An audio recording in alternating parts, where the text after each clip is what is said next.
Hi, I'm the Weird Christian, and I'm going to be talking about uh, Truth and Reconciliation Day and the residential schools system in Canada. Now, residential schools was a system that was created from an idea, and that idea was created back, well, um, Plato talked about it, but it was before Plato, but Plato talked about it. And also John Locke talked about it, and he was more a propagator of that. John Locke was a fellow who lived during the English Civil War, and so he had a lot of ideas, and a lot of his ideas were incorporated into the U.S. Constitution. Um, but one of the biggest ideas, like there's the West. He was sent to prestigious Westminster School in London under the sponsorship of Alexander Popham, and the Westminster School in 1647. Now this is during the English Civil War was happening right at this time, and in fact they made the Westminster Confession, which was basically a Calvinist document, which in my studies I consider this Calvinism to be a Zoroastric, a Gnostic religion. And you can disagree with me because nobody says that. I understand. Anyway, and Westminster System Confession was this developed the principles that were used to create the Westminster Parliamentary and Court System, which is the antithesis of the Magna Carta and Henry Charter, and apparently maybe the Bill 1688. So they're both in opposition to each other. So the West English law has conflicting rules of law and principles. The Westminster Confession was basically a system of being a hypocritical authoritarian, and if you wanted to, a couple of words, hypocritical and authoritarian. And okay, so which is another thing that you're not going to agree with me. I talked about it, and Gnosticism, which is rampant today as it ever was. In fact, the movie The Matrix has Gnostic themes throughout. It's like almost based on the Gnostic religion. So I did a talk about that. The Gnostic themes in the Matrix. But anyway, I'm just talking here. And so just for John Locke, he lived during the Civil War. That's why he was against war. But we're mostly going to talk about is he read, writings from the Islamic scholar Ibn Tufay, and and his book Haiva Ibn Yakha, anyway, translated by Edwin Pocock, and basically it's the philosophy. This is Greek. Tabula Rasa. I'm probably not saying any of this right, but I don't really. It's the ideas of them, which means slate, blank, or a blank slate. The mind is a blank slate at birth, and all knowledge comes from experience and sensory data. This is a very important idea that John Locke presented, and this is why the educational system is, and especially why in the residential school system, you pull kids from their parents so you can program them the way that you think they should be programmed, because this is an idea that people are machines and you can program them, okay, which is wrong, but this is what John Locke preached, and this is what we use all the time. We use lots of wrong ideas all the time, and he believed that if you educated a person, then you can solve the world problems, which is, it doesn't happen. Doesn't matter how much education you give a person, it doesn't change them. But if they want to change, they can ask for help and they can change. I believe in Christian God that you can ask for help and he will help you. And if you want change, he will change you to be a person. He'll give you a new spirit. But John Locke was basically a materialist. So he didn't understand. And that was the thing at the time. They didn't believe in the spirits at all. Except they'd burn you at the spirits, and there's many mystics. But besides that, no God or whatever. And you're not a spiritual being or something. I don't know exactly what they believe, but this is the whole thing. This is why they set up the residential school to reprogram the Native children by taking them away from their parents. And they do that continually even today for all the schools, like nowadays they want to just educate the kids and do things without telling their parents. And when let's say Daniel Smith says, well, we should have the parents involved with their education, then they say that they're being racist and bigoted and to allow parents to be involved with their kids. So they're still promoting this Tabula Rasa today, and they also promote and they demonize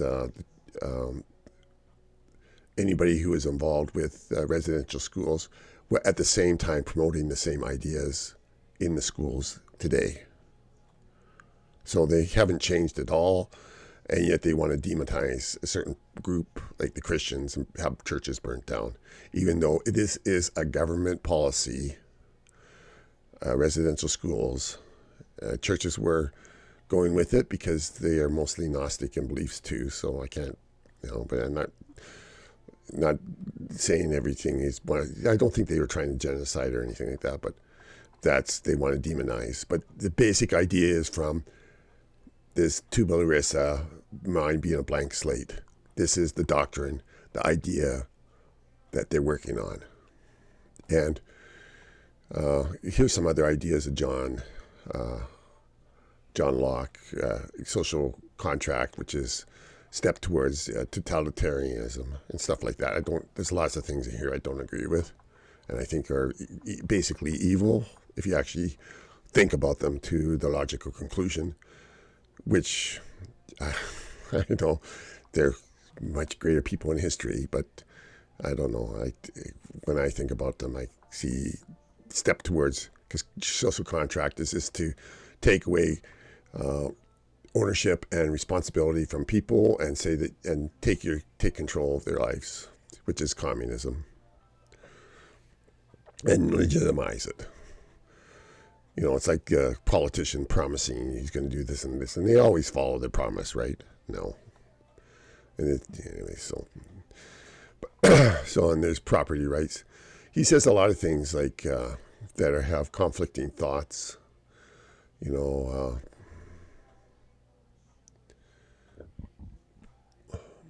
Here he believes that if you can educate people, you can they'll have kindness and respect. And that's not. You can have a lot of the most educated people are the most bigoted and disrespectful of other people. I'm not saying all of them are, but education has little to do with making people kind and respectful. Anyway, back before Canada was a country, there was a guy named Bagot who made a Bagot report.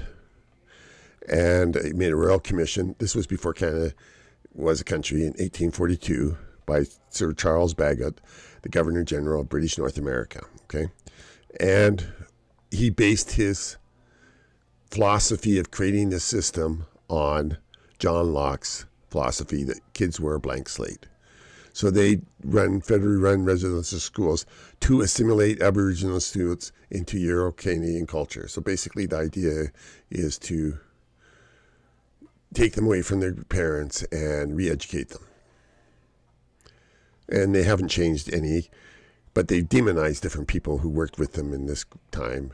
And now they're demonizing those people while still doing the same policies to this day, and saying anybody who criticizes their policy, they'll throw in jail or criminally charge them. And they're doing that right now, and demonize them. even a premier saying that she's evil for saying that parents should be involved with their kids' education. That's the whole thing. Just the idea that the state should take kids from their parents and educate them. It's a bunch of hypocrisy. If they're going to, and anyway. So, yeah, the training Indigenous schools to become part of the industry and labor system, agriculture of the Canadian, to be serfs of Canada government, basically. Okay, just like to do to the rest of the population. Like for every student that goes to Canadian schools, they should all get reparations, because that's what government does to all the kids in all the schools. Though to the Indians, they took them away from their parents, and maybe it's sometimes a bitter thing to do that. I don't know. But the idea to me is just wrong.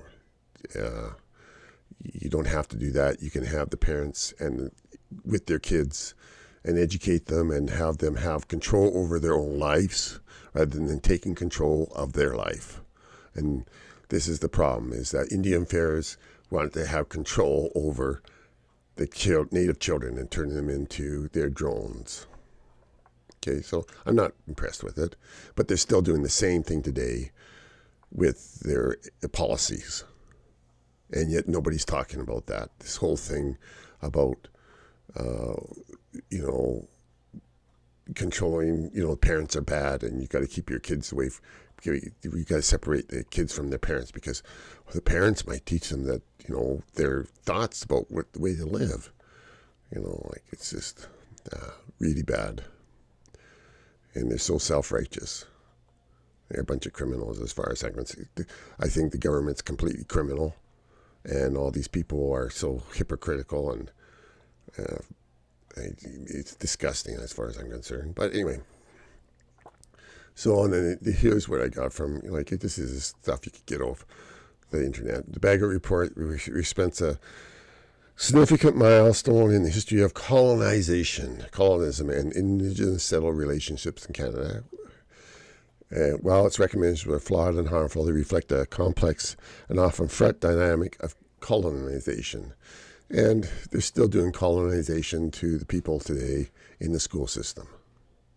They don't teach people to think. They just want drones. They don't want, and you can tell because, when they say something, 90% of the people just follow it without thinking. And many people, when they find out that they're being lied to, then they don't know how to think, so they just believe all sorts of crazy things because they don't know how to think. They don't know how to be able to discern. If you want to be able to think, you have to be able to search for truth. And truth is, you use questions with the premises of truth, which are consistency. Is it consistent? Is it everywhere? Is it throughout all time? And then you can find truth. And it's not your truth and my truth. If you think that that's the way the world goes, then you believe in narcissism, because that's what the idea of I have my truth. I am the narcissist. I can tell you the way the world is.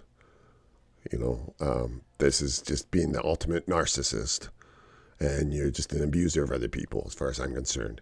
Truth is to search for what is consistent, what is everywhere, and what it has always been.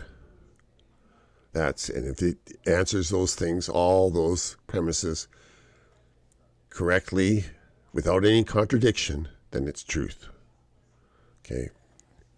And most of if you're following the Westminster parliamentary system, you use not truth, you use insanity for your method of reasoning, which is what they use in Parliament and in the court systems nowadays. So, and it's been like this for a long time. As I can tell you, John Locke was a promoter of this, this irrationality and insanity. So those are my thoughts from about truth and reconciliation. I think mostly that we live on lies and entitlement. That's what we live on, not truth and reconciliation. We live on lies and entitlement. So, especially in the government and in our medias, the lies and entitlement. So I just thought I would make that point, and may you search for truth, and may God's blessing be upon you, and may you not give up your ownership and your responsibilities and your rights to some yin-yang in Ottawa or any government. And may you have peace that there is a God who you can talk to, who will help you. If you ask him, he will help you.